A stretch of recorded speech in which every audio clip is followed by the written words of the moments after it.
Continuamos en Soluciones. Siguen lloviendo las preguntas de las personas interesadas por conocer un poco más sobre esta condición, el síndrome de Asperger, que cada vez es más frecuente en el mundo. Por acá nos dice M&M, Amarillas Mola, nos dice, ¿a dónde acudir para hacer una evaluación, doctora, para un chico de 22 años? Mira, puede asistir a Sovenia. Ok, ¿dónde queda esto? Sovenia queda en La Campiña, en la avenida Los Huertos. Es la Sociedad Venezolana de Niños y Adultos Autistas. Y generalmente también yo los veo en mi consulta privada. Ok, eso era interesante aclararlo. Siguen lloviendo las preguntas, vamos a tratar de compartirlas un poco más adelante, pero es que nos interesa muchísimo conocer el testimonio de la señora Ilse Peñalver. Ella es madre de un paciente con Asperger fallecido, él tenía 23 años, su hijo. Y también pues es colaboradora ahora de esta Fundación Asperger de Venezuela. Muy buenos días, señora Ilse. Muchísimas gracias por estar acá con nosotros y permitirnos compartir compartir con nosotros su experiencia. Cuéntenos a qué edad su hijo fue diagnosticado con síndrome de Asperger. A los 17 años. A los 17. ¿Qué la hizo sospechar de esto? Había muchas cosas en él extrañas porque se la pasaba muy encerrado, oía música de los años 60, 70, músicas antiguas. Okay. No le gustaba compartir en sociedad, era una persona muy tímida y de paso le molestaba las cosas malas que los demás hacían. Es una persona, para mí yo le puse el ángel, es mi ángel, todavía lo sigue siendo. Y muy caritativo, veía un animal en la calle, lo curaba, le compraba medicinas, le compraba comida. Y si tenía, usted llegaba y le pedía, no tengo para el pasaje, así tuviera lo único que él tuviera en el bolsillo, se lo daba. Una persona muy bondadosa, muy, sin demasiado, nada de malicia. Demasiado amor. Yo digo que es demasiado amor. Y bueno, doy gracias a Globovisión por abrirnos las puertas para hablar de este maravilloso grupo familiar, porque yo le llamo mi familia. Así es. Y a los 8 meses de mi hijo haber cumplido de fallecido, pasé por la Plaza Alfredo Sadel, pasé un año y estaba esta famosa familia y maravillosa, porque todos somos muy unidos allí y quiero seguir trabajando para esta fundación. ¿Qué edad tenía su hijo cuando usted comenzó a sospechar? 17.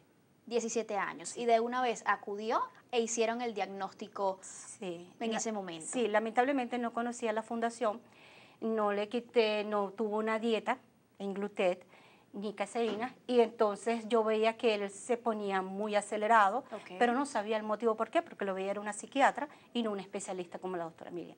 Lamentablemente no los conocí para ese tiempo. Eso me detengo allí, doctora.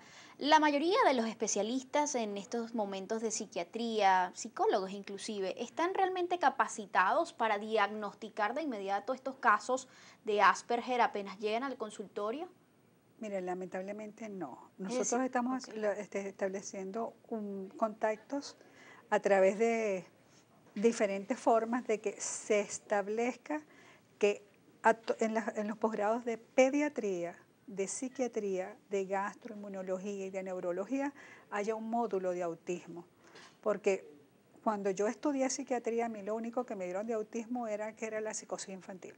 Okay. Para yo trabajar y hacerme especialista en eso, tuve que buscarlo por mi cuenta. ¿Afuera de Venezuela? Yo me entrené en México. Okay. El año pasado hice una actualización muy poca, una especie de congreso que la hice en Bogotá. Y fue el entrenamiento que a mí que me dio la doctora Lilia Negrón, fallecida, que ella fue la primera que trajo lo que era el autismo a Venezuela y a toda Latinoamérica. Es decir, que hay que potenciar el conocimiento de nuestros profesionales en esta área, definitivamente. Sí. Señora Ilse, ¿qué fue quizás lo más duro en este transitar desde esos 17 hasta los 23 años de su hijo, viviendo con él y conociendo ya de esta condición? El bullying, en el liceo y en la universidad. Fue muy duro para él. ¿Qué pasaba?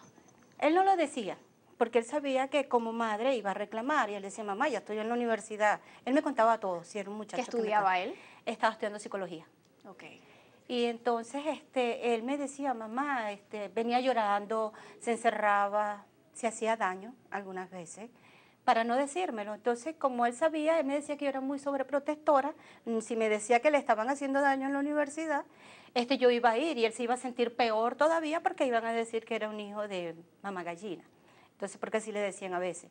Los profesores me decían, sí me decían que tenía un hijo espectacular, que era un extraterrestre, porque así lo llamaban. Muy inteligentes son. Sí, un extraterrestre por su manera, su educación, no dicen grosería, No. te corrigen muchas cosas, él me corregía muchas cosas. Yo decía que era súper inteligente y muy educado. Era algo que no había visto en ninguna parte y era una de las personas, me sentía muy orgullosa como madre, porque en el liceo y en la universidad siempre me daban buenas referencias de mi propio hijo. Hablemos del manejo emocional, doctora, de las personas con Asperger. ¿Qué tan duchos son en esa área? Mire, ellos tienen, como estaba diciendo, ellos tienden a ser muy introvertidos, tienen una tendencia a la depresión, porque ellos sienten que el círculo no los entiende. Son incomprendidos. Y son incomprendidos. Ellos sienten que yo te acepto, pero no te doy la bienvenida realmente. Yo te estoy aceptando porque tengo que aceptarte, pero como tú eres, no te estoy aceptando realmente. Y si ahí es que arranca siempre el bullying, pues, porque no lo aceptas como realmente es. Y nosotros los enseñamos a que hagan ciertas características que hacemos los neurotípicos, pero nosotros tenemos que dejarlos a ellos ser como son. Corregir destrezas sociales, corregir la indiscreción, pero como dice ella, son personas tan diáfanas que yo creo que ellos vienen como a que la humanidad sea un poco mejor de lo que es hoy en día. Así es.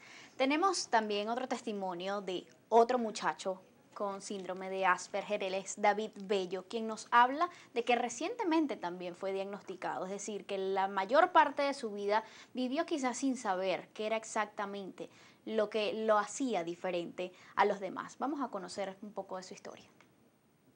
Pertenezco al capítulo Anzoátegui de la Fundación Asperger de Venezuela. Es quizá un esfuerzo, un aporte para que las personas conozcan acerca del síndrome en el interior del país, porque básicamente existe eso, mucha desinformación, hay personas que no saben de qué se trata el síndrome, no saben cómo abordarlo, no saben cómo tratar con las personas en su entorno que tienen la condición. La danza clásica afecta mucho el Asperger porque se ve afectado el oído y a su vez esto afecta el equilibrio. Entonces era un reto personal para mí, pero me encantaba y lo seguía haciendo. Y tenía dos grandes maestras allí que me apoyaron. Pues. Me gusta mucho esto, estar en contacto con el espacio abierto, a pesar de que una característica del Asperger es eso, que eres muy sensible a lo que te rodea.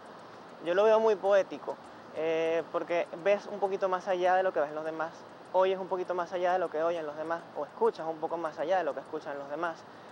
Un abrazo, como en una oportunidad leí, se siente en cada una de las células del cuerpo, o el simple toque puede ser incómodo, puede llegar a ser agradable aunque cueste. Lo más difícil a veces es aprender a leer las intenciones de los demás.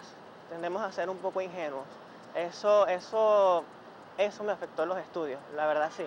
Es importante sensibilizar a los docentes. Un mensaje por una parte se lo daría a eso, a las personas que están en contacto con ASPIS. No es una burla, no es algo que inventan los psicólogos y los psiquiatras para ganar dinero, que es algo que he escuchado mucho.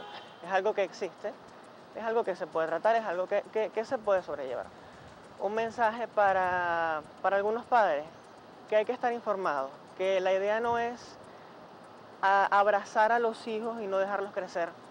La idea no es anularlos, la idea no es bloquearlos, la idea es que se aprendan a defender por sí mismos, se aprendan a enfrentar al mundo y no estar siempre allí simplemente para cubrirlo de que no les suceda nada malo. Pueden tener una condición, pero no los hace menos. Definitivamente es cierto, el tener una condición no los hace menos y además son personas que pueden llegar a ser verdaderos genios en los temas que más les apasionan. Por eso hay que guiarlos más allá de intentar cambiarlos, porque no se puede, solamente se les puede enseñar a manejar de la mejor forma su condición para que puedan tener comportamientos lo más normal posible a cualquier persona que usted ve en la calle. Hay muchas preguntas, por ejemplo, ¿cómo se hace, doctora, cuando hablamos de un caso de Asperger y uno de los padres se niega rotundamente a creer en el diagnóstico? Esto ocurre muy frecuentemente, de que hay una negación del diagnóstico. Aunque a veces pasa lo contrario, de que tienen la fantasía de que todas las personas con Asperger son genios. Entonces, hay unos que tienen esa fantasía, le encanta que le den ese diagnóstico.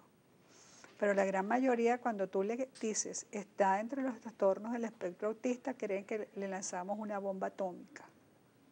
Entonces, hay que explicarle muy bien, mira, yo entiendo que te estoy dando un diagnóstico que no te cae bien, pero desde ahorita tienes que asimilarlo y salir a trabajar por tu hijo. Mientras más pronto trabajes con él y corrijas las situaciones que lo hacen un poquito diferente, lo vas a adaptar a que él desarrolle todas sus potencialidades. Porque todos ellos tienen un interés restringido, que en eso van a ser excelentes y se van a destacar. Y que los va a hacer felices. Porque los llena y los gratifica. Así es.